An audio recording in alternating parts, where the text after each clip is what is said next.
आता आपण भेट देणार आहोत चैत्रवन कॉटेजला। आता याचे रेट्स किती आहेत, रूममध्ये किती जण राहू शकतात, जेवण इन्क्लुडिंग आहेत की एक्सक्लुडिंग। नागाव बीचजवळ हे रिसॉर्ट आहे असं म्हटलं जातं। बाय द वे आपण चेक इन केल्यानंतर आपल्याला एक कोकम सरबत दिलं जातं इकडे, आणि नागाव बीच इकडून किती लांब आहे या सगळ्या गोष्टी जर तुम्हाला जाणून घ्यायच्या असतील तर हा व्हिडिओ एंडपर्यंत बघा। हे आहे या कॉटेजचं, चैत्रवन कॉटेजची एंट्री। इकडे सुरुवातीला तुम्ही जर मोठी फॅमिली असेल, चपलाच बघा किती आहे, असं वाटतं आपण देवळाबाहेर आलो आहे की काय। असो, सांगण्याचं आहे की मोठ्या फॅमिलीसाठी हा एक बंगलो इकडे होता। याच्याच बाजूला रिसेप्शन आणि त्यांचं किचन आहे। 2 विलाज आहेत आय थिंक। एक विला जो आहे तो पूल बरोबर आहे। मी तुम्हाला रेकमेंड करीन की तो मागचावाला विला घ्या, जेणेकरून रिसेप्शनचं चेक इन आणि चेकआउटची गोंधळ आणि किचनमधला आवाज तुम्हाला डिस्टर्ब करणार नाही। माफ करा। आता तुम्हाला वाटेल आणि पाणी वाला कुठला तरी आपण व्हिडिओ बघतोय, तर तसं नाही आहे, जरा फंबल। एक चांगलं गार्डन इकडे बघायला मिळतं। इकडे 4 रूम्स आहेत, 2 वरती 2 खालती, आणि खालच्या रूम्सना वरांडा आहे समोर, आणि वरच्या रूम्सना बाल्कनी आहे, आणि बाल्कनी म्हणजे प्रशस्त बाल्कनी। इकडे सुद्धा तुम्ही जेवायला बसू शकता आणि मागे बैलगाडीबरोबर तुमचं फोटो सेशनसुद्धा चालू शकतं। स्विमिंग पूल बऱ्यापैकी मोठा, स्वच्छ पाणी, डोळे झोंबत नव्हते याचा अर्थ कोणीही तिकडे करू नाही आहेत, त्या गोष्टी केलेल्या नाही आहेत ह्याची खात्री पटली। आपली रूम वरती होती, 9 नंबर होता आपल्या रूमचा। हे बघा, खाली सिटिंग अरेंजमेंटसुद्धा आहेत खालच्या रूम्सना, आणि वरच्या रूम्सना बाल्कनी आहे। आता ॲक्च्युली मला माहिती नव्हतं की त्या विलाचे लोक आले, चेक इन केले, ते झोपले होते, आणि मी गपचूप जाऊन त्यांच्या वरांड्यात शूट केलं। असे तुम्हाला बसण्यासाठी म्हणजे जेवणासाठी इकडे शॅक्ससुद्धा आहेत केलेले।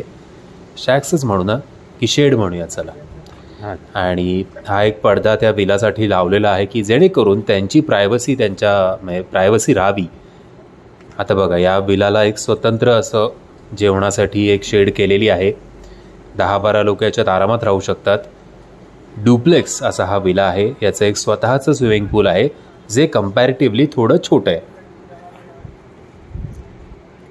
नशीब जर त्यांना कळलं असतं की मी असं डायरेक्ट शूट करतोय तर मला मारलं असतं सगळ्यांनी मिळून। आता मी कुठे जातोय पण? हां, हे बघा, इकडे आपली बाल्कनी आहे, आणि आपल्याला हा व्ह्यू मिळत होता मस्त, आणि उकाडा असून सुद्धा मस्त वारं सुटलं असल्यामुळे छान वाटत होतं, ॲम्बियन्स खूप छान होतं। ही बघा, ही आपली रूम आहे, भली मोठी प्रशस्त अशी रूम। हाईटसुद्धा चांगली आहे। कपाट मात्र नाही आहे। कपाट का नसावं हा प्रश्न मला नक्कीच पडला होता। 2 बिस्लरी आणि 2 मेडिमिक्सची साबणं आपल्याला दिली जातात, आणि एक हँडवॉश। खिडकीतनं आपल्याला स्विमिंग पूलवाला, म्हणजे ॲक्च्युली स्विमिंग पूल आम्हाला नव्हतं दिसत, बट मस्त असं झाडं बिडं आम्हाला दिसत होती, सो जरा बरं वाटलं। बाल्कनीमधनं जे काही व्ह्यू होता तो मला आवडला। एकदम मोठी बाल्कनी, कपडे वाळत घालायला हे स्टँड, आणि झाडं सगळीकडे, त्यामुळे उकडत नव्हतं फार, जेव्हा की बाहेर खरं तर 40-45 डिग्री आहे। बाल्कनी खूप छान आहे, मला पर्सनली खूप आवडली बाल्कनी। रूम पण बऱ्यापैकी मोठी आहे। या बेडच्या खाली 2 एक्स्ट्रा गाद्यासुद्धा आहेत, एक मोठा असा आरसा, आणि हे खूप काळानंतर मी बघितलं आहे की बाथरूम आणि वॉशरूम वेगवेगळं आहे। नाही तर कमोड जो असतो तो हल्ली कसा बसा बाथरूममध्येच फिट केला असतो। अर्ध्या वेळेला दार उघडताना आपला पाय त्या कमोडला लागतो, इतकं कधी कधी सगळं जमवाजमाव केलेली असते,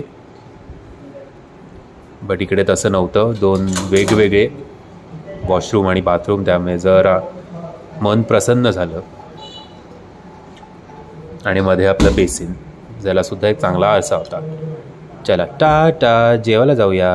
आता सुरमई थाळी, पापलेट थाळी, आणि कोळंबी फ्राय आणि व्हेज थाळी आम्ही घेतली होती। प्रत्येक थाळी 400-500मध्ये आहे, फिशची आणि व्हेजची 300 का 350। 2 तांदळाच्या भाकऱ्या, भात, सोलकढी, करी, कोळंबीचा रस्सा, आणि फिश फ्राय जो कुठला तुम्ही मागवाल तो। नागाव बीच इकडनं ड्रायव्हिंग करून आपल्याला एक 10 मिनटं तरी नक्कीच लागतील। वॉकेबल डिस्टन्स मात्र नक्कीच नाही आहे। चालत जर तुम्ही गेलात तर तुम्हाला एक अर्धा तास नक्की लागेल, सो प्रत्येकाला ते काही जमणार नाही। इकडे ॲक्टिव्हिटीज भरपूर आहेत, हॉर्स रायडिंग आहे, कॅमल रायडिंग आहे, वॉटर स्पोर्ट्स आहेत, आता येऊया या रूमच्या रेंटवर. आम्ही 3 जणं होतो. 3 जणांना भाडं काहीतरी पडलं 3,500 रुपये, ज्याच्यात इन्क्लुडिंग काहीही नव्हतं. सो बऱ्यापैकी अफोर्डेबल आहे. त्या प्रॉपर्टीच्या मनाने प्राईस चांगलं ठेवलं आहे. पुन्हा एकदा तुम्हाला सांगेन, या चैत्रबान कॉटेजची साईट जी आहे तिकडनंच बुकिंग करा. Compared to other booking sites, मतलब Booking.com असेल किंवा मेक माय ट्रिप असेल, तिकडनं 400-500 रुपये आपल्याला महाग पडतात, जास्त भरायला लागतात. हवं तर त्या चैत्रबान कॉटेजची लिंक मी तुम्हाला खाली डिस्क्रिप्शन बॉक्समध्ये देतो. बट फॅमिलीसाठी सगळ्यात उत्तम कॉटेज आहे असं मला वाटलं, विथ गुड ॲम्बियन्स. आणि नागाव बीचसुद्धा स्वच्छ पाणी आणि स्वच्छ बीच आहे, सो तुम्ही नक्कीच एन्जॉय कराल. नागाव बीचच्या बाजूलाच नागाव सम्राट नावाचं हॉटेल आहे, तिकडेसुद्धा तुम्ही चांगलं जेवण जेवू शकता. उकडीचे मोदक जरा आधी आपल्याला सांगायला लागतात कुठल्याही हॉटेलमध्ये जर आपण गेलो तर. मंडळी, मी आशा करतो तुम्हाला हा व्हिडिओ आवडला असेल. जर तुम्हाला हा व्हिडिओ आवडला असेल तर प्लीज या व्हिडिओला लाईक, शेअर आणि चॅनलला सबस्क्राईब करायला विसरू नका. जय हिंद, जय महाराष्ट्र.